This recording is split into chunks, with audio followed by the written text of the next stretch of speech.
College آ رہی ہو کیا؟ Speaker سے ابھرتی آواز پر آرزو ہاں نے برا سا منہ بنایا تھا۔ ہاں آ رہی ہوں، پتہ نہیں مجھے اتنا پڑھ کر کیا بنانا ہے انہوں نے۔ آرزو دانت پیستے بالوں میں برش کرتے بولی، ایک تو صبح صبح ٹھنڈے پانی نے اس کی اچھی خاصی توجہ کر دی تھی اور اب اسے یوں فیل ہو رہا تھا جیسے اسے بخار ہونے والا ہے۔ اچھا سنو، دوسری جانب اس کی بیسٹ فرینڈ مروہ کی آواز گونجی جس میں چاشنی جھلک رہی تھی۔ آرزو نے موبائل کو شاکی نظروں سے گھورا، کیوں کہ مروہ میڈم سے کبھی اتنی عزت نہیں دیتی تھی۔ سناؤ جی۔ بالوں کی ہائی پونی ٹیل بنائے آرزو نے ایسے ابرو اچکایا جیسے وہ سامنے ہو۔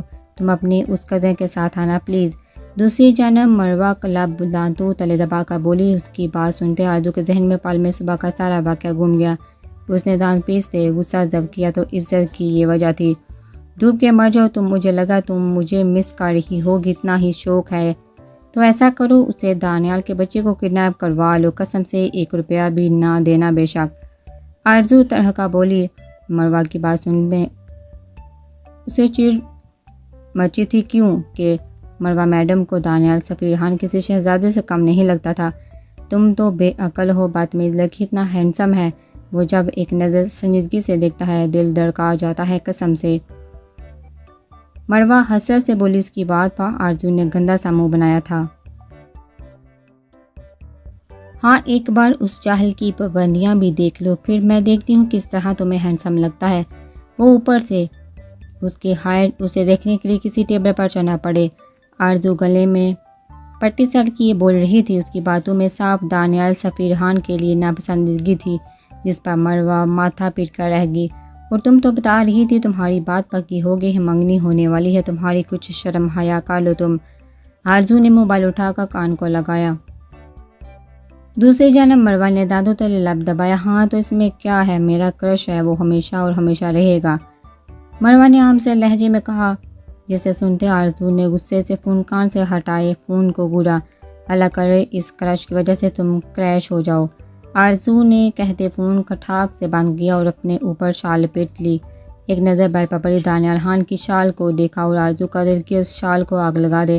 ویسے بھی ابھی اس چیز کا بدلہ باقی تھا جو دانیال اس کے ساتھ صبح کر چکا تھا۔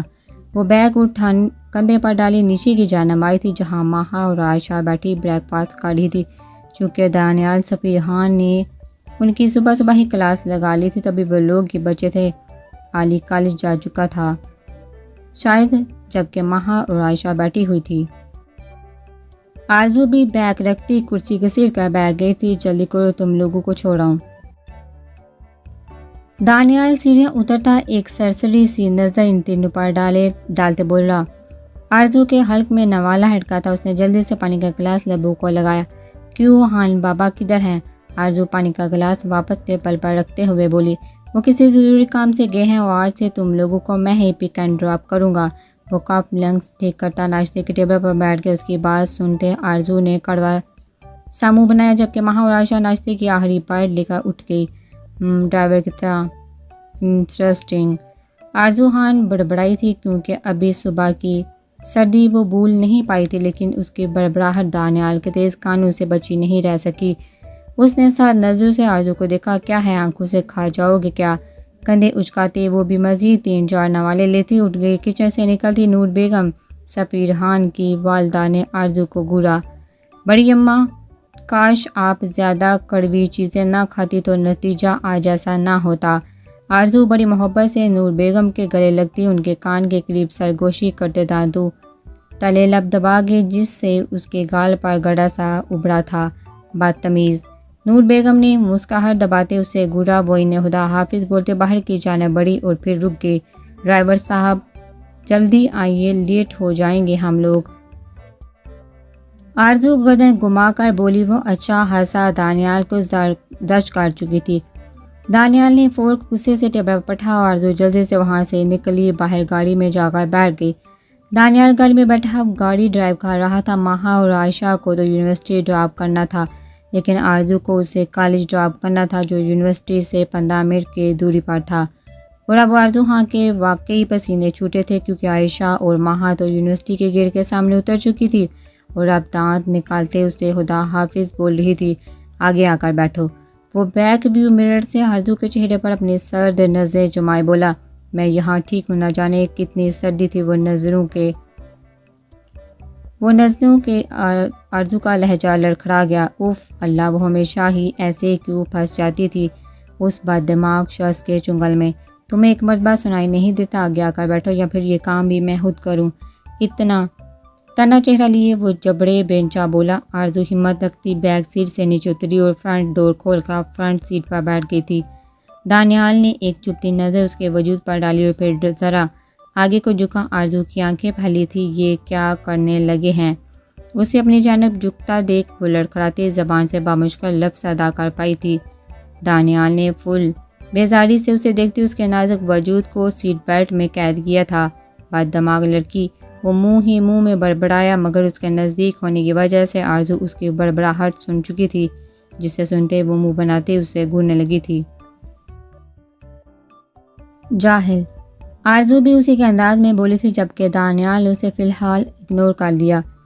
15 منٹ بعد وہ کالج کے گیٹ کے سامنے گاڑی روک چکا تھا۔ جب آرزو گاڑی سے نیچے اتری، سنو میں لینے آؤں گا، اکیلے کہیں مت جانا، منہ اٹھا کر وہ گہری سنجیدگی سے بولا تو آرزو نے تیکھی نظروں سے اسے دیکھتے اس بعد میں سر ہلایا اور پھر سامنے دیکھا جہاں مروہ بھی گاڑی سے اتری تھی۔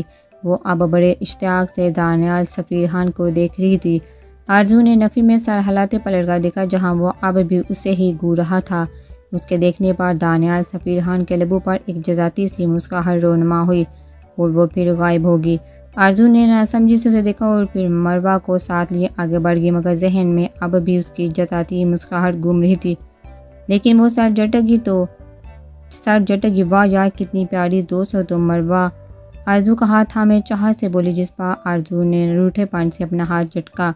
دفع ہو جاؤ تم، پتہ نہیں کون سا بھوت سوار رہتا ہے تم پر، آرزو منہ بھلائے بولی تھی، جبکہ مروہ اب بھی خوشی سے چمکتی آنکھوں سے اسے دیکھ رہی تھی۔ یار اتنی خوش قسمت ہو تم، روز تمہیں اس کا دیدار کرنے کو ملتا ہے، مروہ خوشی جھلکاتے لہجے میں بولی، جس پر آرزو نے آنکھیں چھوٹی کرتے اسے گھورا۔ دفعہ دور، وہ بھی اور تم بھی، کالا منہ نیلے پیر۔ آرزو پیر پٹھتی کلاس میں چلی گئی، جبکہ اس کے جملے پر مروہ نے ہاتھ آگے کرتے اپنے سفید رنگت والے ہاتھوں کو دیکھا۔ آرزو سنو تو۔ اور پھر وہ بھی اس کے پیچھے جاتی کلاس روم میں کہیں گم ہو گئی۔ تو کیا ملا تمہیں قاسم؟ الیگزینڈر نے خاکی لفافے پر نظر ٹکائے پوچھا تو وہ اس وقت بلیک شرٹ پر بلیک ہی پینٹ پہنے لانگ کوٹ سے اپنے وجود کو چھپائے ہوئے تھا اور سر پر خیر کچھ اس انداز سے سر تھی کہ وہ آدھے سر پر تھی اور آدھی اس کے چہرے پر۔ اس کے سیاہ ہونٹ واضح ہو رہے تھے جن پر ایک مدھم روشنی پڑتی انہیں واضح کرنے کی کوشش کر رہی تھی۔ وہ اپنی فیملی کے ساتھ رہتی ہے، جوائنٹ فیملی ہے ان کی، اور اس کی ایک بیٹی بھی ہے، شاید وہ تمہارے کام آ جائے۔ قاسم نے سر کو ہلاتے پرشوق انداز میں کہا۔ ڈیٹیل، وہ سنجیدگی سے بولا، مگر قاسم اس کی سنجیدگی میں چھپی شفقت کو بھرپور طور پر محسوس کر سکتا تھا۔ یہ ہے ڈیٹیل، اور ہاں الیگزینڈر دھیان رکھنا اور یہ بھی یاد رکھو وہ ایک کمشنر کی بیٹی ہے، وہ صرف صفیہ فیض خان کی بیٹی نہیں ہے، وہ اب صفیہ فیض خان اور کمشنر شمشید خان کی بیٹی ہے۔ تو موت کی راہ پر چلنے سے پہلے سوچ ضرور لینا۔ قاسم کرسی سے اٹھتے ہوئے بولا اور پھر ٹھٹکا رک گیا۔ قاسم نے اب تک اسے نہیں دیکھا تھا، وہ پچھلے 5 سال سے اس کے ساتھ کام کر رہا تھا، لیکن اس کی شکل تک سے ناواقف تھا، اور اب 5 سالوں میں پہلی بار ایک چبھتی ہوئی مسکراہٹ اس نے الیگزینڈر کے چہرے پر دیکھی تو چونک گیا۔ الیگزینڈر نے وہاں کا لفافہ کھولا، وہ اس میں سے ایک ہنستی ہوئی تصویر باہر نکالی اور چلتا ہوا ریوالونگ چیئر پر جا بیٹھا۔ اب چیئر کی پشت قاسم کی طرف تھی۔ مجھے موت پسند آئی، وہ کہکا لگا کر ہنسا تھا۔ وہ وحشت سے لبریز کہکا تھا۔ اس نے بے ساختہ ہی ٹیبل پر دری ریوالور اٹھا کر دیوار میں 2 گولیاں پہ بس کر دی۔ دوبارہ مجھے ڈرانے کی کوشش مت کرنا قاسم، ورنہ یہ گولیاں میں دیوار پر نہیں ماروں گا۔ سرد آواز نے ایک پل کو قاسم کو گڑبڑا کر رکھ دیا۔ وہ حلق تک تر کرتے کرسی کی پشت کو دیکھنے لگا تھا اور پھر وہاں سے باہر نکل گیا۔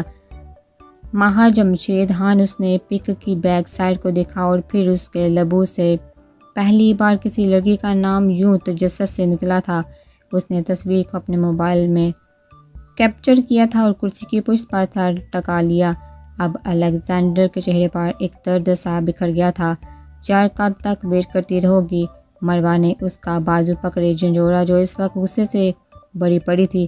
جب تک وہ لارڈ صاحب تشریف نہیں لاتے۔ آرزو مسلسل پچھلے 1 گھنٹے سے باہر کھڑی دانیال کا ویٹ کر رہی تھی۔ ٹھنڈی ہوائیں اس کے وجود پہ کپ کپی طاہر کر رہی تھی۔ اس کے اکیلے رہ جانے کی وجہ سے مروہ بھی اس کے ساتھ کھڑی تھی اور تھوڑے فاصلے پر اس کا بھائی گاڑی سے ٹیک لگائے موبائل میں بزی تھا۔ یار میں تمہیں چھوڑ دیتی ہوں، مروہ فکر مندی سے بولی۔ آرزو نے نفی میں سر ہلایا۔ 10 منٹ اور ویٹ کر لینے دو۔ آرزو کلائی پابندی ریسٹ واچ کو دیکھتی بیزاری سے بولی۔ غصے سے دماغ پھٹ رہا تھا۔ وہ لب بینچے کھڑی تھی۔ آہستہ آہستہ تو ساری کالج کی لڑکیاں جا چکی تھی اور اب وہاں مروہ اور آرزو ہی بچی تھی۔ منہ اٹھا کر مت چلی جانا جاہل کہیں کا۔ آرزو اس کی صبح والی بات پر نقل اتارتے بولی۔ آنکھوں میں پانی سا بڑھنے لگا تھا۔ آرزو چلو نا یار، بھائی بھی اب تھک گئے ہیں۔ مروہ نے اسے پھر سے ہانک لگائی تھی۔ آرزو تھک ہار کا اس بات میں سر ہلا گئی۔ ویسے بھی اگر مروہ بھی چلی جاتی تو یہاں وہ اور خوف محسوس کرتی اور سردیوں کے دن تھے جو جلد ہی ڈل جاتے تھے۔ آرزو مروہ کے ساتھ گاڑی میں بیٹھ گئی تھی۔ ایک ڈر بھی اس کے وجود میں رفتہ رفتہ اتر رہا تھا۔ اگر اس کے جانے کے بعد دانیال آ گیا اور اسے ناپا کر نہ جانے وہ کیا کہرام مچائے گا۔ پھر آرزو اپنی سوچوں کو جھٹک دی۔ اب باہر دیکھنے لگی تھی۔ عائشہ گڑیا کوئی مسئلہ تو نہیں ہوا؟ دانیال اجرت میں گھر میں داخل ہوتے پہلی فرصت میں ہال میں بیٹھی اپنی چھوٹی بہن کو دیکھتے مصروف سے انداز میں بولا۔ نہیں بھائی، ہم کیب لے کر آ گئے تھے، عائشہ نے مسکرا کر جواب دیا تھا۔ 2 گھنٹے پہلے جب عائشہ نے دانیال کو کال کی تھی کہ انہیں پک کر لے، تب دانیال نے بتایا تھا کہ وہ ایک اہم میٹنگ میں پھنس گیا ہے، اس لیے وہ کیب لے کر گھر چلی جائے اور وہاں سے ڈرائیور کو آرزو کو لینے بھی بھیج دے۔ آرزو کہاں ہے؟ ان دونوں کو وہاں بیٹھے دیکھ دانیال کو کچھ یاد آیا، تبھی پوچھ بیٹھا۔ آرزو ابھی تک نہیں آئی کیا مہا؟ آرزو کہاں ہے؟ عائشہ نے ادھر ادھر دیکھتے پھر ساتھ بیٹھی مہا کو ٹھوکا دیا تھا جو موبائل میں گم تھی۔ یکدم سر اٹھا کر دیکھا۔ مجھے کیا پتا، میں نے تم سے کہا تھا ڈرائیور کو بول دو، مہا نے دھیمے لہجے میں کہا۔ اس کی بات سنتے دانیال نے لب بینچے ان دونوں کو گھورا۔ واٹ دا ہیل از دس؟ کہاں دھیان رہتا ہے تم دونوں کا؟ Damn it! وہ ایک ضروری فائل لینے آیا تھا اور اب آرزو ہاں کے گھر میں ناموجودگی نے اس کا دھیان پوری طرح کھینچ لیا۔ دوپہر کا وقت تھا، سو گھر کی خواتین آرام کر رہی تھی اور مرد اپنے اپنے کام پر تھے۔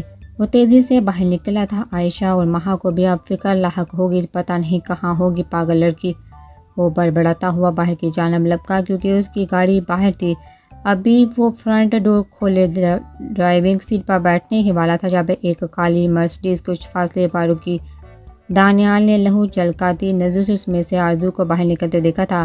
وہ سختی سے گاڑی کا دروازہ بند کر گیا۔ آرزو آگے کی جانب بڑھ رہی تھی۔ سامنے دانیال کو سرخ چہرہ لیے کھڑے دیکھا آرزو لب بینچ اس کے پاس سے گزر گئی، جبکہ دانیال آندھی طوفان بنا اس کے پیچھے لپکا۔ اس کی نظریں فرنٹ سیٹ پر بیٹھے اس لڑکے پر ٹکی تھی۔ کس کے ساتھ آئی ہو تم؟ وہ جھٹکے سے اس کے کمرے میں داخل ہوتے بولا، جہاں ابھی آرزو نے بیگ رکھا ہی تھا اور اب وہ ویسے ہی کھڑی تھی۔ آپ کو تمیز نہیں؟ کسی کے کمرے میں بغیر ناک کیے نہیں جاتے، اور خاص کر ایک لڑکی کے۔ آرزو دبے دبے غصے سے بولی کیونکہ دانیال اسے کہنے کے باوجود لینے نہیں آیا تھا، اس لیے ابھی تک وہ غصے میں ہی تھی۔ اس کی بات سنتے دانیال کو ایک پل کو اپنی غلطی کا احساس ضرور ہوا تھا، لیکن وہ واپس سے سختی کا لبادہ اور اس کے چہرے پر نظر ٹکا گیا۔ میں نے پوچھا کس کے ساتھ آئی ہو تم؟ کون تھا وہ لڑکا؟ دانیال جبڑے بینچتے بولا۔ اس کی بات سنتے اور اس میں چھپا مطلب سمجھتے آرزو کا چہرہ شدت سے سرخ پڑ گیا۔ آپ کو کیا مسئلہ ہے اس سے؟ اب خود تو آپ لینے نہیں آئے اور اب اگر میں صحیح سلامت گھر پہنچ گئی ہوں تب بھی آپ کو مرچیں لگ رہی ہیں۔ آرزو چپتی نظروں سے اسے دیکھتے پلٹ گئی۔ میں نے کچھ بکواس کی ہے؟ آرزو شہیران کس کے ساتھ آئی ہو تم؟ وہ غصے سے مٹھیاں بیتا دوڑا تھا۔ اس کی داڑ سنتے ایک پل کو آرزو سہم گئی تھی۔ آپ اپنی حد پار کر رہے ہیں دانیال شہیران، آپ کو کوئی حق نہیں میرے پرسنل میٹر میں بولنے کا۔ آرزو پلٹ کا اسی کے انداز میں بولی۔ دانیال کی رگیں بری طرح سلگنے لگی تھی، گلے پر واضح ہوتی نسیں پھول رہی تھی۔ آرزو شاید اسے بتا دیتی کہ وہ اپنی دوست کے ساتھ آئی، لیکن دانیال کا یوں اسے اس انداز میں پوچھنا آرزو کو سلگا گیا تھا۔ اوپر سے وہ کس طرح روب جما رہا تھا اس پر بجائے اپنی غلطی ماننے کے۔ اور تمہیں بھی کوئی حق نہیں آرزو ہاں یوں کسی کی گاڑی میں منہ اٹھا کر بیٹھ کر کرانے کا۔ وہ سرد سرخ ہوتی آنکھیں اس کے ہزل آنکھوں میں گاڑے بولا۔ آرزو نے لب بینچ لیے، نہ چاہتے ہوئے بھی آنسو ٹوٹ کر اس کی آنکھ سے بہہ گئے۔ Shut up Daniyal, just shut up. میں آپ کی ہر بات سہتی آئی ہوں، لیکن خبردار اگر آپ نے میرے کریکٹر پر انگلی اٹھائی میں ہاتھ کاٹ دوں گی آپ کے۔ دانیال سفیرحان، اپنی آنکھیں چیک کروائیے آپ، بلکہ نہیں اپنے دماغ کا علاج کروائیے آپ، جس نے صرف فرنٹ سیٹ پر بیٹھے لڑکی کو دیکھا تھا، بیک سیٹ پر بیٹھی اس کی بہن کو نہیں۔ آنکھوں میں سرخی لیے وہ انگلی اٹھا کر بولی، اس کے لہجے میں ایک طوفان کی سی طغیانی تھی۔ دانیال مٹھیاں مزید پینچیاں، ماتھے پر 3 بال نمودار ہوئے تھے۔ غصے میں اس نے بیک سیٹ پر دیکھا ہی نہیں تھا۔ چاہے تمہیں میرا انتظار میں کتنا ہی وقت کیوں نہ گزرنا پڑے، دوبارہ کسی کی گاڑی میں بیٹھ کر مت آنا آرزو خان، ورنہ پھر میں وہ کروں گا جو تم ہرگز پسند نہیں کرو گی۔ وہ وحشت زدہ لہجے بولا اور وہاں سے نکل گیا۔ غلطی تو دانیال سفیرحان کی تھی، مگر وہ دانیال سفیرحان ہی کون جو اپنی غلطی مان کر معافی مانگ لے۔ دوسرے کے آگے جھکنا اس مغرور زادے کو کہاں گوارا تھا۔ آیا بڑا، گاڑی میں مت بیٹھنا، پتہ نہیں خود کو کیا سمجھتا ہے، جاہل کہیں کا۔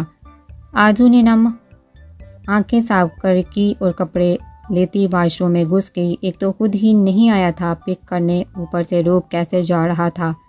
میں نے بہت سوچ سمجھ کر ایک فیصلہ لیا ہے، جیسا کہ سب بڑوں کو پتہ ہے اس بارے میں، لیکن چھوٹوں کو بھی بتاتے چلے جائے کہ معراج اور عائشہ کا نکاح بچپن میں ہو چکا تھا۔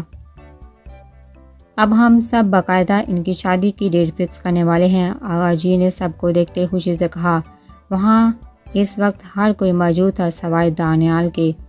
ماہا نے اپنے بھائی کے چہرے پر پھیلتی انجانی سی خوشی کو دیکھتے لب دبائے تھے، جو سر جھکائے بیٹھا تھا۔ عائشہ کا دل گیا وہاں سے کہیں غائب ہو جائے، اس لیے 2 ہفتے بعد ہی عائشہ اور معراج کی شادی کرنے کا فیصلہ لیا ہے۔ ویسے بھی شادی کے بعد عائشہ نے ادھر ہی رہنا ہے، اور ٹھیک 2 ہفتے بعد میں ایک اور فیصلہ سناؤں گا جسے ہر قیمت پر سب کو ماننا ہوگا۔ آغا جی اپنے بیٹے کو دیکھتے بولے تھے۔ سب لوگوں نے خوشی سے اس بات میں سر ہلایا۔ صفیہ بیگم، ماہا، علی اور معراج کی والدہ نے اٹھ کر عائشہ کے سر پر پیار دیا تھا، جبکہ معراج خان چور نظر سے اس کے سرخ ہوتے چہرے کو دیکھ رہا تھا۔ چلو پھر تیاریوں میں لگ جاتے ہیں، کام بہت ہے اور وقت کم۔ نور بیگم بھی خوش ہوتے ہوئے بولی، جس پر سب لوگ ہی وہاں سے اٹھ گئے۔ آغا جی اپنے کمرے میں چلے گئے، جبکہ باقی سب عائشہ اور معراج کو دیکھتے ہوئے ان کے پاس سے گزر رہے تھے۔ عائشہ کو اپنا چہرہ دہکتا محسوس ہو رہا تھا۔ معراج بڑی پرشوق نظر سے اسے دیکھ رہا تھا۔ عائشہ سنیں، میری شرٹ پریس کرا دیں، کل میری بہت امپورٹنٹ میٹنگ ہے۔ عائشہ کو آرزو کے ساتھ جاتے دیکھ وہ پیچھے سے بولا۔ عائشہ کا دل ہتھیلیوں میں دھڑکا تھا، جبکہ آرزو لب دبا گئی۔ جائیے عائشہ جی، شرٹ پریس کریں۔ آرزو لب دباتے وہاں سے باہر نکل گئی، جبکہ عائشہ گھبراتے ہوئے آگے بڑھ گئی۔ قدم اس کے کمرے کی طرف تھے، معراج کے قدم اس کے قدموں کی پیروی کر رہے تھے۔ وہ ہاتھ پیچھے باندھے اس کے قدموں پر قدم رکھتے چل رہا تھا۔ شرٹ کہاں ہے؟ کمرے میں پہنچتے ہی وہ اپنے پیچھے کھڑے معراج کو دیکھتے بولی۔ اس کی عجیب بدی نظروں نے عائشہ کا دل بری طرح دھڑکا دیا تھا۔ الماری میں ہی ہوگی، وہ لب دبا کر بولا، کیونکہ عائشہ تب تک سکون میں تھی جب تک کہ ان کی شادی کا ذکر نہیں ہوا تھا، لیکن اب وہ بار بار اس کے سامنے آنے والی تھی۔ نکال دی، میں پریس کر دیتی ہوں، عائشہ نظر جھکائے بولی۔ اس کی بات سنتے وہ بھاری قدم اٹھاتا اس کے قریب آنے لگا تھا۔ عائشہ اس کے اپنی جانب بڑھتے قدموں کو دیکھ گردن مزید جھکا گئی۔ تم تو ایسے ریئیکٹ کر رہی ہو جیسے میں تمہیں کھانے لگا ہوں۔ معراج ذرا سا جھکتے اس کے کان کے قریب سرگوشی کرتے بولا۔ پرحدت تپش بڑے سانسوں نے عائشہ کا کان جھلسایا تھا۔ اس نے فوراً نظر اٹھا کر خود قریب معراج کو دیکھا تھا۔ وہ محمود نظر سے اسے ہی دیکھ رہا تھا۔ بچپن کی چاہت تھی وہ اس کی، اور جب معراج خان کو پتہ چلا تھا تو وہ اس کی ہے، تب وہ کتنا خوش ہوا تھا۔ ان دونوں کو پتہ تھا وہ ایک دوسرے کے ہم نوا ہیں، اور یہ احساس خوش کن تھا۔ شرٹ، عائشہ اٹکتے لہجے میں بولی، کیونکہ وہ درمیانی 1 قدم کا فاصلہ طے کرتا اب بالکل ہی اس کے قریب کھڑا ہو چکا تھا۔ وہ تو میں نے پہن رکھی ہے۔ آنکھوں میں شرارت بڑھے وہ شہادت کی انگلی اس کی تھوڑی پر ٹکائے اسے اوپر اٹھائے بولا۔ عائشہ کے جسم میں کرنٹ سا دوڑا تھا۔ تو آخر وہ وقت آ ہی گیا عائشہ، جب آپ مکمل طور پر میری بن جائیں گی۔ اس کی چین پر محبت سے لب رکھتے وہ بوجھل گمبھیر آواز میں بولا، عائشہ کی جان حلق میں اٹک گیا۔ عائشہ کی ہتھیلیاں اتنی سردی میں بھی پسینے سے بھیگی تھی۔ بس 2 ہفتے اور آپ مکمل میری دسترس میں ہوں گی۔ چہرہ اس کے چہرے کے قریب کرتے وہ ہمار آلودہ آواز میں بولا کہ اس کے ہونٹ عائشہ کے لبوں سے مس ہوئے، اس کے دھڑکنیں منتشر کر گئی تھی۔ معراج وہ گھبرا کر اسے 2 قدم دور ہوئی تھی، وہ آنکھوں میں شوق کا جہاں آبادگی اس کے چہرے پر پھیلتے رنگوں کو دیکھ رہا تھا۔ پھر ایک دلکش مسکراہٹ معراج خان کے لبوں پر پھیل گئی۔ جب آپ میری دسترس میں ہوں گی تو یہ گریز برداشت نہیں کروں گا میں۔ وہ اپنے لفظوں پر دباؤ دیتے بولا۔ عائشہ نے سر اٹھا کر اسے دیکھا جہاں جذبوں کی آنچ اس کی آنکھوں میں چمک رہی تھی۔ جائیں اب کہ میں شرٹ اتار کر دوں پریس کرنے کو، وہ لب دبا کر بولا۔ چہرے پر صاف شرارت واضح تھی۔ عائشہ فوراً وہاں سے نکلی تھی پیچھے۔ وہ سرشاری سے بالوں میں ہاتھ پھیر گیا جبکہ عائشہ اپنے کمرے میں جاتی منتشر ہوتی دھڑکنوں کو سنبھالنے لگی تھی۔ اس کی آنکھوں میں جو جذبے چھپے تھے وہ عائشہ کو اپنے صحن میں قید کر رہے تھے اور اس کا دل بغاوت کرتا اس صحن میں قید ہونے لگا تھا۔ گلاب اب بھی چہرے پر بکھرا ہوا تھا۔